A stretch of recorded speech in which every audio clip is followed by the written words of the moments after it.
Hey everybody, and welcome back to Misfit Corner Comics Presents. This is the artist Andrew speaking, and if you enjoy this content, make sure you hit the like button, and definitely subscribe. We like to bring you daily content, and we'd love to have you around. Thanks a lot.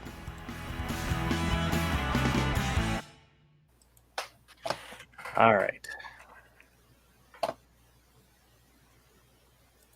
This was $2.98. This was his first Amazing Spider-Man, and he did the character Chance, who I'd never heard of up until that point, you know? Yeah, I'd never heard of him either. Yeah. I don't think I've heard of him since either. But it's an awesome cover. Yeah, it's a great cover. $2.99 also had Chance. Yeah, those covers were kind of weak to me. I never really liked those covers, even as a kid. 300. Now, the thing that I find interesting about 300 is Felix Art does YouTube videos, and sometimes they'll do interviews with people who own art. And he actually had an interview with the guy who owns this original page. And what I think is great about this page is the majority of it is stats. I mean, literally, Spider-Man is drawn, but the web in the front is a stat. The background's a stat. The 300 is all a stat. And he tells the story about how Todd McFarlane actually signed the piece like 5 times. He's got 5 signatures on it. Why? Just different things he did, and maybe it was 3 times, but there was multiple times. He's literally signed it multiple times. Well, he does that too. I don't know. If I get a chance to meet him again, I'd like to ask him about that, because I have that McFarlane Hulk, the Cosmic Hulk. Not the original, that production piece. Yep. And he signed it twice. There's 2 McFarlane signatures on that. I think one to approve the artwork, and then one from like a signature standpoint. But it's really interesting. This one doesn't have any villains on it, but that's a good cover. We'll get to it. We'll get to him.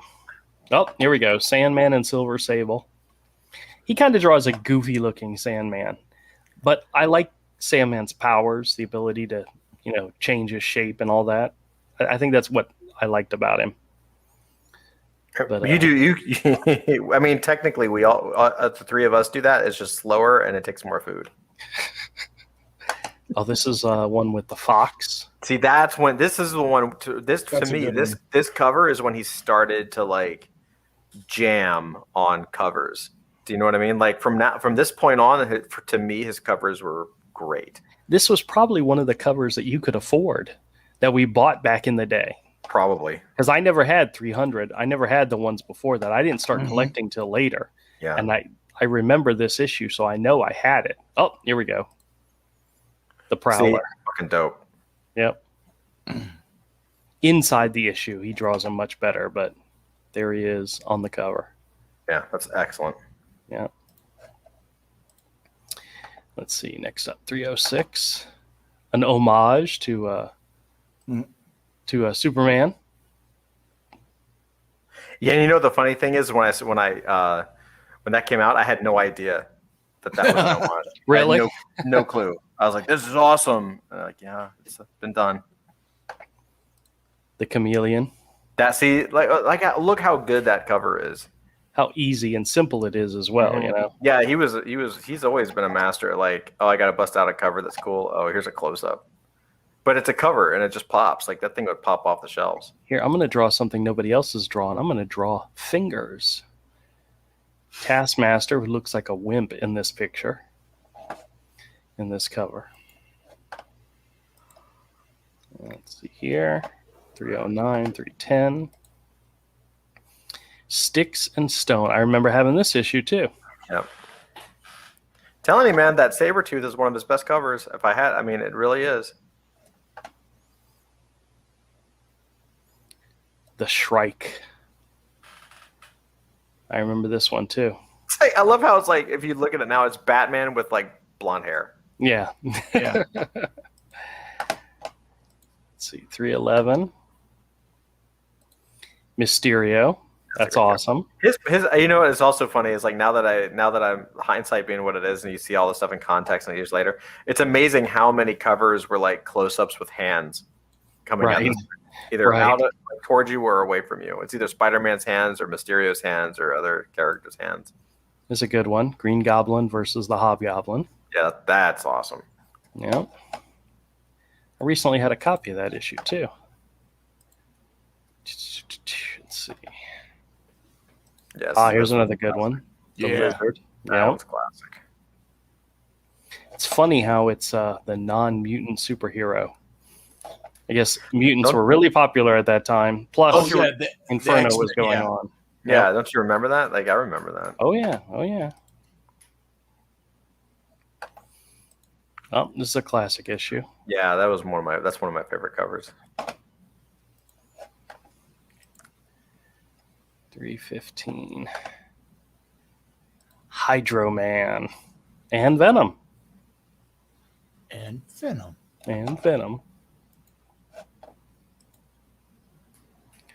Let's see. And of course, a classic Venom one. Mm-hmm. They've used this image hundreds of times. That cover is probably worth $1 million now, don't you think? Possibly.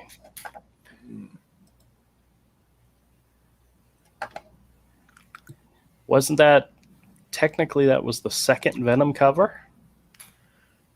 This one? No, the one before it. Because the one that had Venom on the cover, like with Hydro Man. Oh, yeah. But that was like the first full Venom on the cover. Very cool. See, I remember all these issues. I had all of them. This one, too.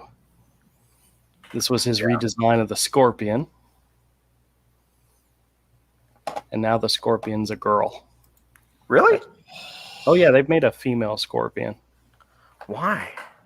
I mean, not that I care, but look at that cover. Look at that Rhino, bro. Come on. Backlash, Rhino, and Scorpion. He's not nearly as big as you'd want him to be, though. No, I would want him to be like, you know how McFarlane drew the Hulk? Yes. Yeah. That's to me is like prime Rhino. I don't feel like Rhino ever got like his due. Paladin. You know who draws a really good Rhino? Kare Andrews did a good Rhino. Also, what's his name? Duncan Figueroa, whatever. Yeah, did a good Rhino. Yeah, Figrigo. Yeah, that Paladin cover is sick too. Yeah, these were great. This is when I really got into it. Like when during the Paladin stuff, and like I think I was in 8th grade. These were the first like big time like McFarlane books that I got. I was like in love with this shit. Look at that, dude. That was a great one right there. That's just a master cover right there. That's so good. The assassination plot. Yeah.